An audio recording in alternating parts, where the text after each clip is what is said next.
أعوذ بالله من الشيطان الرجيم بسم الله الرحمن الرحيم فمن أظلم ممن كذب على الله وكذب بالصدق إذ جاءه أليس في جهنم مثوى للكافرين نحمدہ ونصلی علی رسولہ الکریم، اما بعد۔ ناظرین، آج کلام اللہ میں سے پارہ نمبر 24 پر ہم گفتگو کریں گے۔ اس پارے میں مضامین بہت رواں اور اس کا پیغام دلوں کو چھو لینے والا ہے۔ سب سے پہلے خلاصہ سنیے۔ دنیا میں ہمیشہ دو قسم کے لوگ پائے جاتے ہیں، ایک وہ جو سچائی کو تسلیم کرتے ہیں، دوسرا وہ جو سچائی کا انکار کرتے ہیں اور خدا کے معاملے میں وہ باتیں کہتے ہیں جو سچ نہیں ہیں۔ جنہوں نے سچائی کو تسلیم کیا، اللہ تعالیٰ ان کے لیے کافی ہے، انہیں کسی اور سے ڈرنے کی ضرورت نہیں ہے۔ نبی صلی اللہ علیہ وسلم فرماتے ہیں کہ وہ اگر مجھے نقصان پہنچانا چاہے، یعنی اللہ تعالیٰ، دنیا کی کوئی ہستی نہیں جو مجھے اس سے روک سکے، اور اگر وہ مجھ پر مہربانی کرے تو دنیا کی کوئی طاقت نہیں جو مجھ سے اس رحمت کو روک سکے۔ جنہوں نے ہدایت کا راستہ اختیار کیا وہ ان کے لیے بھلا ہے، اور جنہوں نے بھٹکنے کے آپشن کو پسند کیا اس کی ذمہ داری خود ان پر ہے۔ جو دوسری قسم کے لوگ ہوتے ہیں، ان کے سامنے جب خدائے واحد کا ذکر کیا جاتا ہے تو انہیں بہت برا لگتا ہے، اور جب اس کے سوا دوسروں کا ذکر کیا جاتا ہے تو وہ یکائک خوشی سے کھل اٹھتے ہیں۔ یاد رہے کہ مرنے کے بعد اکیلے خدا کے پاس ہی پہنچنا ہے۔ اس دن آدمی زمین بھر کر سونا چاندی دے کر اللہ تعالیٰ کے پاس اس کے عذاب سے چھٹکارا پانا چاہے، اس کے لیے کوئی سبیل نہیں ہوگی۔ انسان کا معاملہ بھی عجیب ہے، جب ذرا سی مصیبت چھو جاتی ہے تو خدا کو پکارتا ہے، اور جب اس کی مصیبت دور ہو جاتی ہے اور اللہ تعالیٰ اسے اپنی نعمت سے سرفراز کرتا ہے تو کہنے لگتا ہے یہ تو میرے علم کی بنا پر مجھے ملا۔ ایسے لوگ اپنے اعمال کے برے نتائج بھگتیں گے، مگر میرے اے بندو، جنہوں نے اپنی جانوں پر ظلم کیا، میری طرف لوٹ آؤ، نا امید نہ ہو جانا، میں تمہارے سارے گناہ اکٹھے معاف کر دوں گا۔ لوگوں، اچانک موت آنے سے قبل اپنی اصلاح کر لو، کہیں قیامت کے دن یہ کہنا نہ پڑے کہ افسوس، اس میں میری ہی تقصیر تھی۔ جنہوں نے تکبر کیا وہ قیامت کے دن پکڑے جائیں گے اور ان کے چہرے کالے ہوں گے اور جہنم میں ڈال دیے جائیں گے۔ رہے وہ دوسرے لوگ جو کامیاب ہوں گے، وہ عذاب سے نجات پائیں گے۔ نبی صلی اللہ علیہ وسلم فرماتے ہیں کہ میں تو موحد ہوں، تم مجھے شرک کی دعوت دیتے ہو۔ حقیقت یہ ہے کہ تم نے خدا کی قدر نہیں پہچانی۔ کتنا ہیبت ناک وہ دن ہوگا جب اللہ تعالیٰ پوری زمین کو لپیٹ کر اپنی مٹھی میں لے لے گا۔ قیامت کے دن کا منظر بھی کیا خوب کھینچا گیا۔ اس دنیا میں سورج کی وجہ سے روشنی ہوتی ہے، مگر جس زمین پر اللہ تعالیٰ حساب کتاب لے گا وہ زمین رب کے نور سے جگمگا اٹھے گی۔ وہاں بھی انسانوں کے دو گروہ ہوں گے۔ ایک گروہ وہ ہوگا جنہیں جانوروں کے ریوڑ کی طرح جہنم کی طرف ہانک کر لے جایا جائے گا۔ جہنم کے داروغہ جب اس کے دروازے کھولیں گے اور جہنم میں ڈالنے سے پہلے ان سے پوچھیں گے، کیا ہمارے رسول تمہارے پاس نہیں آئے تھے؟ کیا ہماری آیتیں تم تک نہیں پہنچی تھیں؟ یعنی خدا تعالیٰ کی آیتیں اور خدا کے رسول۔ وہ کہیں گے کہ ہاں پہنچی تھی، مگر ہائے ہماری بدبختی اور کم بختی۔ اس کے برعکس جو دوسرا گروپ ہوگا جنہیں پورے آب و تاب کے ساتھ، شان اور جشن کے ساتھ جنت کی طرف لے جایا جائے گا، وہاں ان کے لیے گیٹس کھولے جائیں گے، سلام اور تحیت سے ان کا استقبال ہوگا۔ اس سورت کا اختتام بہت شاندار ہے۔ مومنین شکر ادا کریں گے کہ اللہ نے اپنا وعدہ سچا کر دکھایا۔ اور فرشتے اختتامی کلمات بیان فرمائیں گے۔ جو عرش کو اٹھائے ہوئے ہیں وہ کہیں گے کہ آج سب کے ساتھ ٹھیک ٹھیک فیصلہ ہو گیا، اور آخری پکار یہ ہوگی الحمدللہ رب العالمین۔ میں بھی سورہ زمر کے اختتام پر یہ کہتا ہوں کہ تمام تعریف اللہ رب العالمین کے لیے ہے، جس نے ہمیں ایمان کی دولت سے سرفراز کیا۔ اس جز میں ایک اور شاندار صورت آئی ہے جس کا مضمون بہت رواں ہے۔ اس کی شروعات میں لوگوں کو خدا کی طرف بلایا گیا جو گناہوں کو معاف کرنے والا ہے، مگر جب وہ پکڑنے پر آتا ہے تو بہت ہی شدید اس کی پکڑ ہوتی ہے۔ کچھ باتیں وہ ہوتی ہیں جن کا مشاہدہ ہم نہیں کر سکتے، صرف ہمارا رب ہی ہمیں بتا سکتا ہے۔ ان میں سے خاص بات یہ ہے کہ جو لوگ ایمان لے آتے ہیں ان کے لیے فرشتے دعا کرتے ہیں، جو اس کی تسبیح اور حمد میں لگے رہتے ہیں۔ وہ مومنوں کے لیے استغفار کی دعا کرتے ہیں، عذاب جہنم سے بچا لیے جانے کی دعا کرتے ہیں، جنہوں نے اس کا راستہ اختیار کیا ان کے لیے، اور انہیں جنت تک پہنچانے کے لیے دعا کرتے ہیں۔ اور یہ بھی دعا کرتے ہیں کہ نیک بندے اور ان کی بیویاں اور ان کی اولاد جو صالح ہوں وہ سب ایک جگہ اکٹھا ہو جائیں، اور آخرت کے دن کی ہولناکی اور پریشانی سے بچائے رکھنے کی دعا کرتے ہیں، اور خدا سے رحم کی اپیل کرتے ہیں۔ خواتین و حضرات، کبھی آپ نے غور کیا کہ فرشتوں کی دعا آپ کے حق میں جو ہو رہی ہے اس کی تاثیر آپ کی روح اور جسم پر کبھی ہوئی کہ نہیں؟ پھر اس کے بعد ایک شاندار واقعہ بیان کیا گیا۔ ہم اس کا ٹائٹل دے سکتے ہیں be the advocate of truth. جب حضرت موسیٰ علیہ السلام فرعون کے دربار میں جاتے ہیں اور اسے حق کی دعوت دیتے ہیں تو فرعون، حامان اور قارون نے کہا کہ موسیٰ علیہ السلام جادوگر ہیں۔ پھر فرعون نے کہا کہ ذرا مجھے چھوڑو، میں اس شخص کو قتل کر دیتا ہوں، اس لیے کہ اس شخص سے ڈر ہے کہ ہمارے لوگوں کا دین یہ شخص بدل دے گا۔ حضرت موسیٰ علیہ السلام نے کہا میں نے تو ہر متکبر کے مقابلے میں جسے آخرت پر یقین نہیں اپنے رب کی پناہ لے لی ہے۔ ایسے میں دربار فرعون کا ایک منسٹر کھڑا ہوتا ہے اور پارلیمنٹ میں بہت ہی شاندار تقریر کرتا ہے۔ قرآن میں جو تقریریں کوٹ کی گئی ہیں ان میں سب سے لینتھیسٹ اسپیچ یہی ہے۔ کہتا ہے کہ تم تو موسیٰ کو دھمکی دیتے ہو مگر تم اس کی باتوں پر غور نہیں کرتے۔ وہ جھوٹا نہیں ہے، وہ تمہیں آخرت کے دن سے ڈرا رہا ہے۔ فرعون، تم لوگوں کو جہنم کی طرف بلا رہے ہو اور میں تمہیں جنت کی طرف بلا رہا ہوں۔ تم خدا کے باب میں گستاخی کر رہے ہو اور موسیٰ علیہ السلام خدا کے باب میں سیریس ہیں۔ تم موسیٰ کی بات کو تسلیم کر لو، تمہیں بے حد و حساب رزق دیا جائے گا، ورنہ سن لو کہ ان قریب ایک وقت آئے گا جب تم اسے یاد کرو گے۔ پھر سورت میں آسمان و زمین کی بے شمار نشانیاں بتائی گئی ہیں اور کہا گیا کہ ان سے نصیحت حاصل کریں۔ مومنوں سے کہا گیا کہ تم میں سے بہترین لوگ وہ ہیں جو لوگوں کو اسلام کی طرف بلائیں، عمل صالح کریں اور کہیں کہ میں مسلمانوں میں سے ہوں۔ خواتین و حضرات، یہ مضامین کا خلاصہ تھا۔ اب ہم آتے ہیں topic of the day per. Topic of the day بہت ہی انٹرسٹنگ ہے۔ اس کا ٹائٹل ہے مجھے پکارو میں تمہاری دعائیں قبول کروں گا۔ Call upon me I will respond to you. ناظرین، اس جز سے ہم آج کے درس کے لیے 3 آیتوں کا انتخاب کرتے ہیں۔ سورہ زمر سے 2 آیات اور سورہ مومن سے 1 آیت لیں گے اور دعا کے موضوع پر گفتگو کریں گے۔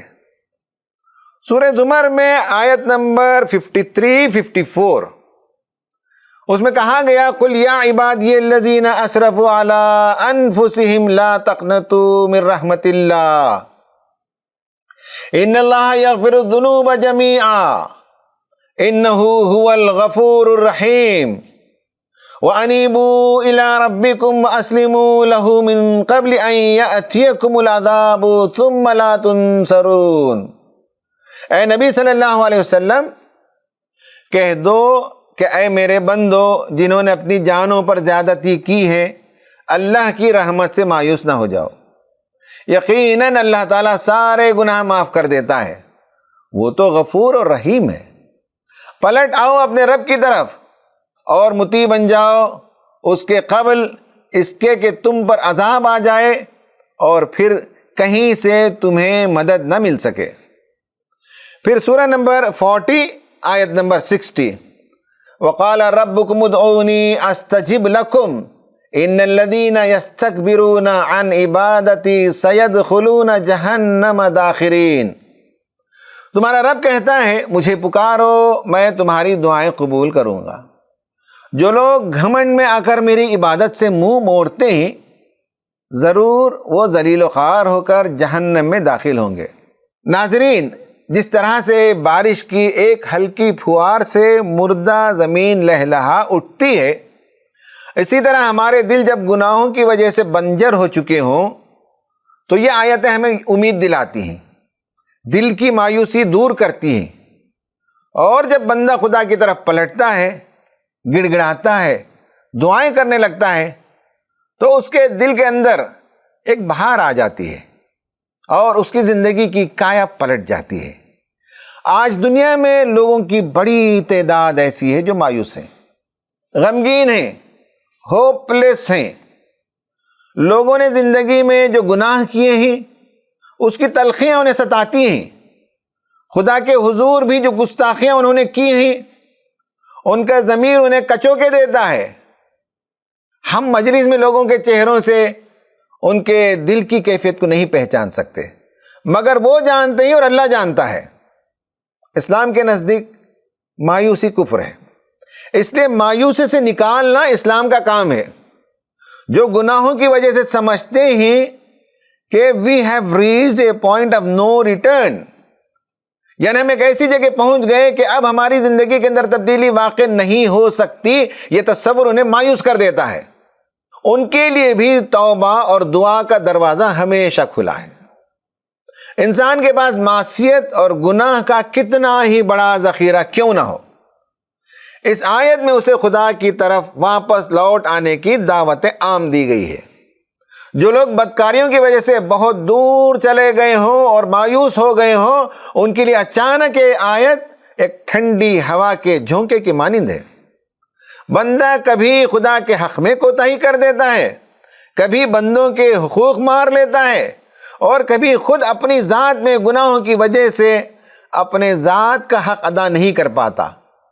اللہ تعالی ہماری کمزوریوں سے واقف ہے، اسے یہ معلوم ہے کہ گناہوں کی وجہ سے اس شخص کا توازن ختم ہو گیا ہے، اور یہ اپنی روح کو ریچارج کرنے کے لیے چارجنگ سٹیشن پر آنا چاہتا ہے۔ یہ آیت بتاتی ہے کہ اب بھی واپسی ممکن ہے۔ قرآن کا انداز تخاطب دیکھیے کہ کتنی رحمت بھرے لہجے میں قرآن کہتا ہے، اے میرے بندو میری رحمت سے مایوس نہ ہونا۔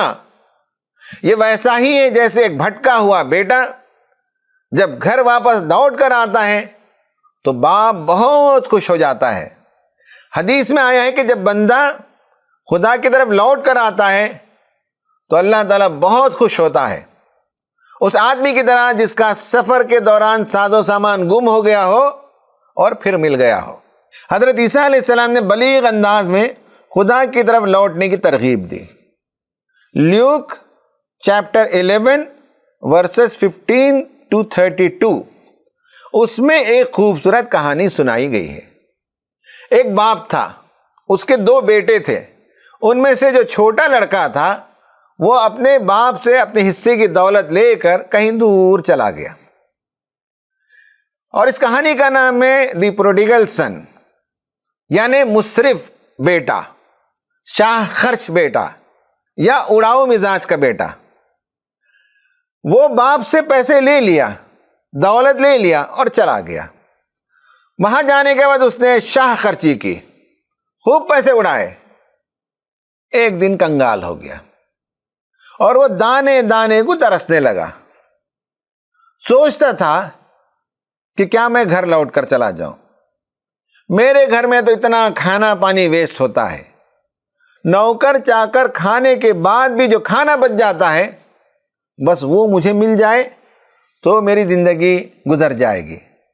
ایک دن وہ لوٹ کر باپ کے پاس آتا ہے، اس کی توقع کے خلاف اس کا باپ انتہائی شفقت کے ساتھ اپنے باہوں میں لے لیتا ہے اور ذرا بھی ڈانٹ ڈپٹ نہیں کرتا۔ پھر اپنے نوکر چاکروں کو کہتا ہے کہ چھوٹا بیٹا لوٹ کر آیا ہے، اس کی خوشی میں ایک جانور ذبح کرو، دعوت ہونی چاہیے۔ بڑا بیٹا ناراض ہو جاتا ہے اور کہنے لگتا ہے کہ کبھی میرے اعزاز میں آپ نے دعوت نہیں کی، اور یہ فراری بیٹا لوٹ کر آیا ہے تو آپ اتنا خوش ہو گئے ہیں۔ تو باپ بڑے بیٹے سے کہتا ہے، بیٹا ہمیشہ تم میرے ساتھ ہو اور جو کچھ میرے پاس ہے وہ سب تمہارا ہے، مگر تمہارا چھوٹا بھائی بھٹک گیا تھا، گم ہو گیا تھا، اب اچانک وہ لوٹ کر آیا ہے تو اس کی خوشی میں یہ دعوت ہے۔ اب سب سے بڑا سوال یہ ہے کہ گنہگار لوٹ کر جائیں تو کس کے پاس؟ وہ کسے پکارے؟ خداؤں کے ہجوم میں وہ کس کا دامن تھامے؟ اور کیا یقین کہ اس دامن میں دینے کے لیے کچھ موجود ہے بھی کہ نہیں؟ جس سے مانگا جا رہا ہے حقیقت میں وہ دینے کے لائق ہے بھی کہ نہیں؟ اس کا کیسے یقین کیا جائے؟ حضرات، یہ بڑے چبھتے سوالات ہیں اور دنیا کے کسی مذہب کے پاس ان سوالات کے جوابات نہیں۔ مولانا سید ابو الحسن علی ندوی رحمۃ اللہ علیہ پر اللہ تعالیٰ کی بے شمار رحمتیں ہوں، انہوں نے ان سوالات کے جوابات دیے۔ ان کا ایک چھوٹا سا کتابچہ ہے خیر البشر کی دعائیں، میرا بہت پسندیدہ کتابچہ، میں اسے کئی بار پڑھتا ہوں، میں اپنے ساتھیوں سے کہتا ہوں کہ اس کا مطالعہ کرو۔ اس کتاب کی شروعات میں انہوں نے بہت ہی دل نشین باتیں بیان فرمائی ہیں۔ پہلے تو وہ کہتے ہیں کہ نبی کریم صلی اللہ علیہ وسلم میں دو کمالات جمع تھے، ایک ابدیت کاملہ اور دوسرا نبوت جامعہ، یہ دو کمال تھے۔ یعنی ابدیت کاملہ کا مطلب ہے بندہ ہونے کی حیثیت سے وہ ایک کامل بندہ تھے، اور نبوت جامعہ کا مطلب ہے نبی ہونے کی حیثیت سے تمام انبیاء کے صفات و کمالات کا آپ جامع تھے۔ آپ کی بندگی کا اظہار آپ کی دعاؤں سے ہوتا ہے اور آپ کی نبوت کا اظہار آپ کی دعوت سے ہوتا ہے۔ پھر فرماتے ہیں کہ آپ کی دعائیں اور آپ کی دعوت دونوں قرآن اور سیرت میں موجود ہیں۔ ہماری نگاہ اکثر آپ کی دعوت پر جا کر رک جاتی ہے اور ختم ہو جاتی ہے۔ ایک بہترین بندہ ہونے کی حیثیت سے جس طرح آپ نے دعائیں کی اور دعائیں سکھائی ہیں، اس کی جانب ہماری توجہ کم ہوتی ہے۔ پھر وہ فرماتے ہیں کہ مذاہب پر جن لوگوں کی گہری نگاہ ہے اور فلسفہ جو جانتے ہیں، ان کا کہنا ہے کہ بندہ اور خدا کے سلسلے میں مذاہب کے پاس واضح روشنی موجود نہیں ہے۔ بندے کے اندر محبت اور یقین کے سوتے خشک ہو چکے ہیں، خدا کے بارے میں غلط فہمیوں اور جہالتوں کا شکار ہو گیا ہے۔ دعا وہ کرنا چاہتا ہے لیکن حیران و پریشان ہے کہ کس سے دعا کرے۔ دعا کرنے کے لیے اس ہستی کے یقین کی ضرورت ہے جس سے وہ دعا کرنا چاہتا ہے۔ اگر اس ہستی کا آئیڈیا ہی کلیئر نہ ہو تو دعا کس سے کرے گا؟ اس شاندار بحث میں وہ 6 باتیں ارشاد فرماتے ہیں۔ نمبر 1، ایک ایسی ہستی کا یقین ہو اور اس کی ضرورت ہے جس سے دعا کی جائے۔ پھر یہ یقین ہو کہ جس سے دعا کر رہا ہے اس کے پاس ہر طرح کی قدرت ہے اور دینے کے لیے اس کے پاس سب کچھ موجود ہے۔ پھر تیسرا یقین یہ کہ اس کے در کے سوا کوئی اور در نہیں۔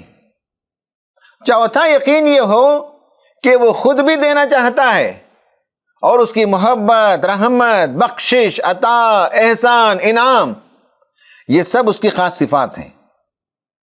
پھر 5واں یقین اسے یہ ہو کہ ہم مخلوق ہیں، سراپا محتاج ہیں اور کشکول گدائی ہیں۔ پھر اسے یہ یقین ہو کہ خالق اور معبود اپنی مخلوق سے بہت قریب ہے، اس کی شہرک سے بھی زیادہ قریب ہے، وہ ہر ایک کی پکار کو سنتا ہے اور جواب دیتا ہے اور مدد کرتا ہے۔ یہ 6 پری ایمبل بیان کرنے کے بعد وہ تفصیلات لکھتے ہیں۔ آئیے ان میں سے کچھ اور باتوں کو ہم دیکھتے ہیں۔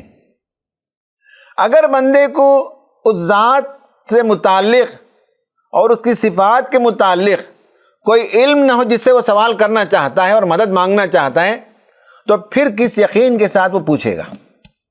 جس کا پیدا کرنے میں، اس کائنات کو چلانے میں اور ہمیں رزق دینے میں کوئی عمل دخل نہ ہو، وہ ہمیں کیا دے گا؟ الہ کی کثرت انسانوں کو یقین نہیں عطا کرتی کہ وہ کس سے مانگے۔ اسے کیسے معلوم ہو کہ جن سے مانگ رہا ہے ان کے پاس وہ سب کچھ دینے کے لیے ہے کہ نہیں جو وہ طلب کرنا چاہتا ہے؟ کوئی کہتا ہے کہ فلاں خدا سے مانگنا چاہیے، تو سوال یہ ہے کہ اس خدا نے کب اور کہاں کہا کہ مجھ سے مانگو، تمہیں میں دوں گا؟ ایسا کسی نے کہا ہو تو وہ کہاں لکھا ہوا ہے؟ جو کچھ بھی عظمت پائی جاتی ہے وہ ان کے ایجنٹوں کی طرف سے، ان کی مارکیٹنگ کی وجہ سے ہوتی ہے۔ ان کی طرف ویسی باتیں منسوب کر دیتے ہیں جس کا ان ہستیوں نے کبھی دعویٰ تک نہیں کیا۔ قرآن کا احسان ہے اور آپ صلی اللہ علیہ وسلم کا احسان ہے کہ پھر سے بندوں کو خدا سے ہم کلام کر دیا اور دعا کی دولت آپ نے عطا فرمائی۔ آپ صلی اللہ علیہ وسلم نے دعا کیا دی؟ بندگی دی۔ بندگی کیا دی؟ زندگی کی لذت عطا فرما دی۔ قرآن کہتا ہے وَإِذَا سَأَلَكَ عِبَادِي عَنِّي فَإِنِّي قَرِيبٌ۔ انسان جس کے در پر مانگنے جائے اس کے بارے میں یقین ہو کہ وہ جاگا ہوا ہو۔ اگر وہ سویا ہوا ہو تو اس سے سوال کرنا بیکار ہے اور جواب کے پانے کا کوئی امکان نہیں۔ اس جز میں سورہ نمبر 48 آیت نمبر 65 میں یہ بتایا گیا هو الحی لا الہ الا ہو فادعوہ مخلصین لہ الدین الحمدللہ رب العالمین۔ وہی زندہ ہے، اس کے سوا کوئی معبود نہیں، اسی کو تم پکارو اور اپنے دین کو اس کے لیے خالص کر کے ساری تعریف اللہ رب العالمین ہی کے لیے ہے۔ قرآن نے اس غلط فہمی کو بھی دور کر دیا کہ کسی اور کے پاس نفع اور نقصان پہنچانے کی قدرت نہیں ہے۔ خدا واحد اگر کسی کو نقصان پہنچانا چاہے تو کوئی اسے نفع نہیں پہنچا سکتا، اور اگر خدا واحد اسے نفع پہنچانا چاہے تو کوئی اسے روک نہیں سکتا۔ یہ یقین اسلام کی خصوصیت ہے۔ اسی جز میں سورہ زمر آیت نمبر 38 میں یہ بات کہی گئی ہے۔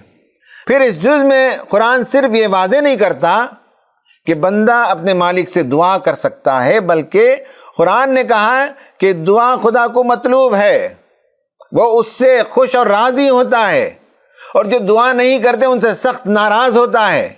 ان کے بارے میں قرآن کہتا ہے کہ وہ سرکش لوگ ہیں، وہ متکبر لوگ ہیں جو خدا سے دعا نہیں مانگتے اور خدا سے مانگنے سے گریز کرتے ہیں۔ آج کے درس کی تیسری آیت میں یہی بات بیان کی گئی ہے۔ نبی کریم صلی اللہ علیہ وسلم نے جو دعائیں ہمیں سکھائی ہیں وہ انتہائی شاندار دعائیں ہیں۔ ان کے الفاظ نہایت مؤثر اور بلیغ ہیں، اور جن پہلوؤں کا احاطہ آپ صلی اللہ علیہ وسلم نے کیا وہاں تک ہمارا ذہن جاتا ہی نہیں۔ اور چونکہ وہ پیغمبر تھے، پیغمبر کی زبان سے نکلے ہوئے کلمات تھے، اس لیے اس کے اندر نبوت کا نور پایا جاتا ہے۔ آپ کی دعاؤں میں انسانیت کے لیے آپ کے دل میں جو درد پایا جاتا تھا وہ آپ کی دعاؤں میں ظاہر ہوتا ہے۔ مولانا علی میاں فرماتے ہیں کہ آپ صلی اللہ علیہ وسلم کی سکھائی ہوئی دعائیں لٹریری پہلو سے بھی اہم اور بہت شاندار ہیں۔ ادبی ذخیرے کے وہ نادر شہپارے ہیں۔ ان دعاؤں میں تکلفات نہیں ہیں، بے ساختگی ہے، دل کے جذبات کی بے تکلف ترجمانی ہے۔ آپ کی دعائیں ادب کا معجزہ ہیں۔ آپ نے جو دعائیں سکھائیں وہ زندگی کے ہر موڑ پر خدا سے ہم کلامی سکھاتے ہیں۔ انسان جب بستر سے اٹھتا ہے تو اس کی دعا ہے کہ بندہ اس کے نام سے ایک چھوٹی موت میں گیا تھا اور اس کے بعد اسی کے نام سے وہ اٹھ رہا ہے۔ باتھ روم میں داخل ہوتے وقت وہ دعا کرتا ہے کہ باتھ روم میں خبیث خیالات پیدا نہ ہونے پائیں۔ وضو کرتے وقت وہ دعا کرتا ہے کہ وہ اندر سے اور باہر سے پاک بننا چاہتا ہے۔ اپنا چہرہ آئینے میں دیکھتے وقت وہ دعا پڑھتا ہے کہ اللہ تعالیٰ اس کی تخلیق جیسے خوبصورت بنائی ہے اس کے اخلاق کو بھی خوبصورت بنا دے۔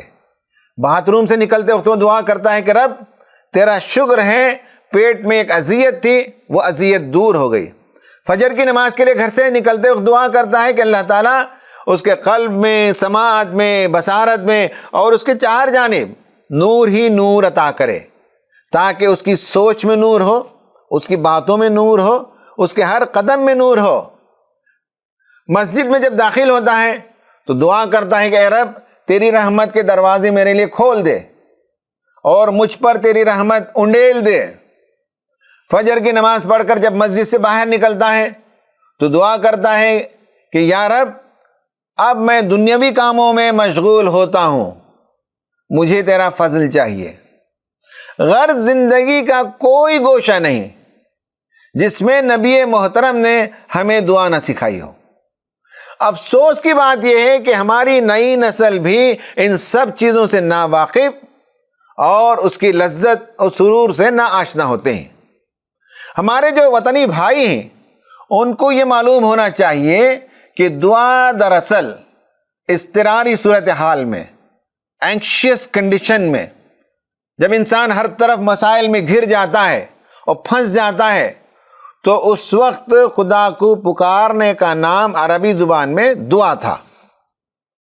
اسلام نے اس کے مفہوم کو یوں بدل دیا کہ صرف دکھی انسان دکھ کے وقت نہ پکارے بلکہ چین اور سکھ کے زمانے میں بھی ہمیشہ وہ خدا کو یاد کرتا رہے، اس کا نام دعا رکھ دیا گیا۔ اسلام میں دعا کا مطلب صرف مانگنا نہیں ہے بلکہ اللہ تعالیٰ کی تعریف و توصیف بیان کرنا ہوتا ہے۔ اب دعا کا یہ مفہوم دیگر مذاہب کے لوگوں کے ماننے والوں کے پاس ہے کہ نہیں ہمیں نہیں معلوم۔ اسلام نے ہمیں جو تصور دیا وہ یہ کہ دعا دراصل خدا سے ہم کلامی ہے، اٹس اے کمیونیکیشن، اس سے باتیں کرنا ہے، اس کی عظمت کے گن گانا ہے، اس کی شان اور تعریف بیان کرنی ہے۔ کائنات میں بکھری اس کی نشانیوں سے انسان جو تاثر لیتا ہے، جو حیرت کے عالم میں ڈوب جاتا ہے اور خدا کی قوت اور اپنی کمزوری کا احساس جو اس کے اندر ابھرتا ہے، اس احساس کے اظہار کا نام دعا ہے۔ کائنات کی ساخت، اس کی پیچیدگی، اس کی ہیبت اور اس کے تمام اجزاء میں جو آپسی ربط پایا جاتا ہے اور سب مل کر انسان کو جس طرح سے نفع پہنچاتے ہیں، ان سب کو انسان سوچنے لگتا ہے، یاد کرنے لگتا ہے اور حیرت زدہ رہ جاتا ہے۔ یہی دعا ہے کہ کائنات کے ان سب چیزوں پر غور کر کے اللہ تعالیٰ سے کہتا ہے کہ واہ تو نے کیا کیا میری زندگی کے انتظامات کیے۔ دعا یہی ہے کہ اس عالم حیرت میں اس کی کبریائی اور ایکتائی کا آدمی اقرار کرے۔ دعا یہ بھی ہے کہ ہماری زندگی میں اس کے جو احسانات ہیں ان میں سے ایک ایک کو یاد کیا جائے اور ایک ایک کا شکر ادا کیا جائے۔ اس پہلو سے دیکھیں گے تو اللہ تعالیٰ کی نعمتیں ہماری زندگی میں اتنی ہیں اور اتنی ہیں کہ کبھی ہم ان کا شمار اور حصار نہیں کر سکتے، کبھی ہم انہیں گن نہیں سکتے۔ وَإِن تَعُدُّوا نِعْمَةَ اللَّهِ لَا تُحْصُوهَا، تو بندہ کن کن نعمتوں کو یاد کرے گا؟ یہی اس کے ساتھ ایک دائمی گفتگو کا دروازہ کھول دیتی ہے۔ تو ناظرین، یہ دعا ایک عظیم نعمت ہے اور مولانا علی میاں فرماتے ہیں کہ دعا کا یہ آئیڈیا آج دنیا میں کسی مذہب کے پاس نہیں پایا جاتا۔ آج ہر بندے کی ضرورت ہے کہ اسے دعا پر یقین دلایا جائے، اسے خدا کی طرف دعوت دی جائے اور دعا کرنا اسے سکھایا جائے۔ دعا اس کی ضرورت ہے، دعا اس کی فطرت ہے، لیکن وہ کنفیوزڈ ہے، وہ پریشان ہے، اسے پتہ نہیں کہ کس سے مانگے، کیا مانگے، اور جس سے مانگ رہا ہے وہ دے گا کہ نہیں دے گا۔ اسلام کی تعلیمات بہت سیدھا اور سادہ تعلیمات ہیں اور فطرت پر مبنی اس کی باتیں ہیں۔ دعا ہے کہ اللہ تعالی ہمیں خوب دعا کرنے کی توفیق عطا فرمائے۔ آمین۔ وآخر دعوانا ان الحمد للہ رب العالمین۔